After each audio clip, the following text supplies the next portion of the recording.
Laporan Indeks Perpaduan Nasional (IPNAS) 2020 menunjukkan masih terdapat defisit sosial walaupun tahap perpaduan di dalam Malaysia di Malaysia telah utuh dan kukuh dengan skor sebanyak 0.567.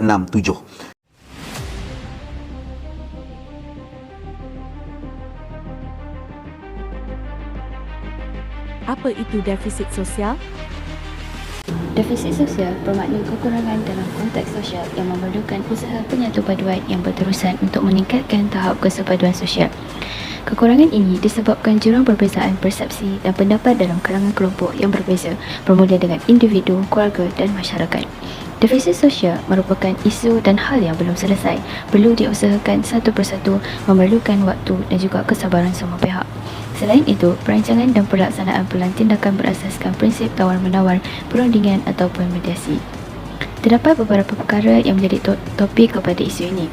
Perkara tersebut ialah etnisiti, agama, kelas sosial, pendidikan, bahasa, jurang generasi, politik, volunteerism dan media.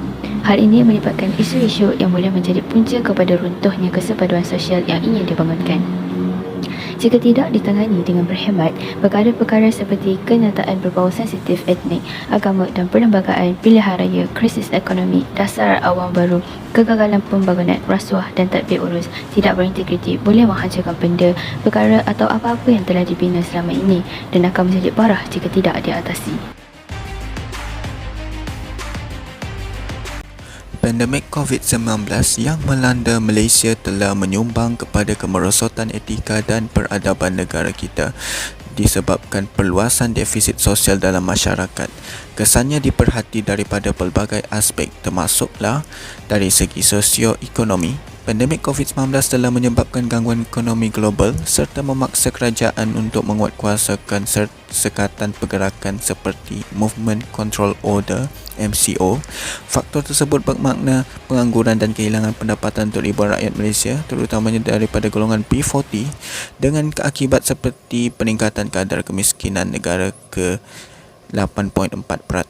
Seterusnya, dari segi pendidikan, pelajaran secara dalam talian juga dilaksanakan oleh kerajaan Malaysia bagi menguatkuasakan MCO. Malangnya, pada tahap awal MCO, sebanyak 36.9% pelajar tidak memiliki peralatan elektronik untuk menjalankan pendidikan dalam talian. Menjejaskan pendidikan pelajar ini, pandemik ini juga mendatangkan kesan negatif terhadap psikologi pelajar seperti kemurungan disebabkan kehilangan interaksi sosial. Tidak ada istilah antara dua darjat dalam penguatkuasaan peraturan prosedur operasi standard SOP untuk memutuskan rantaian penularan COVID-19. Malangnya, isu defisit sosial ini juga tidak dapat dilupakan sewaktu negara kita dilanda wabak COVID-19. Isu ini menjadi perdebatan apabila amalan dua darjat atau double standard dikatakan masih berlaku dalam penguatkuasaan pematuhan prosedur operasi standard SOP, terutamanya melibatkan individu berpengaruh dan golongan kayangan. Pada 13 Mei 1969, kita telah menyaksikan peristiwa berdarah kerusuhan kaum paling dahsyat di Malaysia. Peristiwa hitam yang merekodkan kehilangan nyawa, kecederaan dan kehilangan harta benda menjadi kemuncak masalah perpaduan di Malaysia. Insiden ini berkait rapat dengan pilihan raya umum 1969. Semasa kempen pilihan raya, calon-calon pilihan raya dan ahli-ahli politik telah membangkitkan isu-isu sensitif berkaitan bahasa Malaysia dan hak-hak orang Melayu yang menyebabkan semangat perkauman antara kaum semakin menebal. Adakah anda pernah mengalami atau memerhati keadaan defisit sosial di sekeliling anda sewaktu pandemik COVID-19 berlaku?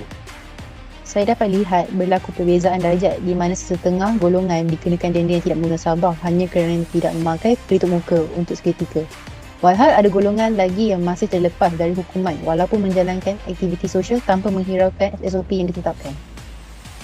Faham. Pada pendapat anda, apakah punca berlaku defisit sosial ini? Bagi saya, perkara ini berlaku kerana wujudnya sifat prejudis dan tidak jujur dalam etika kerja atau dalam melakukan sesuatu. Bagi aspek politik, pihak bertanggungjawab haruslah menghormati agama dan bangsa lain semasa perbicaraan, tidak menghina dan merendahkan mana-mana pihak dan adil dalam membuat keputusan. Dari aspek media pula, Media tidak boleh menyebarkan berita palsu di dalam media sosial, berkongsi maklumat yang tidak menyentuh isu sensitif antara kaum dan mengeluarkan iklan berunsurkan perpaduan. Mutakhir ini, negara Malaysia mengalami pelbagai cabaran dalam mengukuhkan perpaduan antara kaum. Tambahan pula, ekoran pandemik yang melanda menimbulkan lagi jurang perbezaan antara kaum dalam pelbagai aspek. Oleh itu, sebagai rakyat yang mencintai negara, kita hendaklah bersatu padu dalam menyemarakkan semangat perpaduan sesama rakyat Malaysia. Secara tidak langsung, krisis ekonomi, perlembagaan negara, masalah politik dan masalah sosial akan dapat ditangani dengan lebih efektif dan efisien. Justru itu, saya menyeru kepada seluruh rakyat Malaysia agar dapat merealisasikan dasar perpaduan negara yang telah diwartakan supaya keharmonian masyarakat majmuk di Malaysia dapat dikekalkan.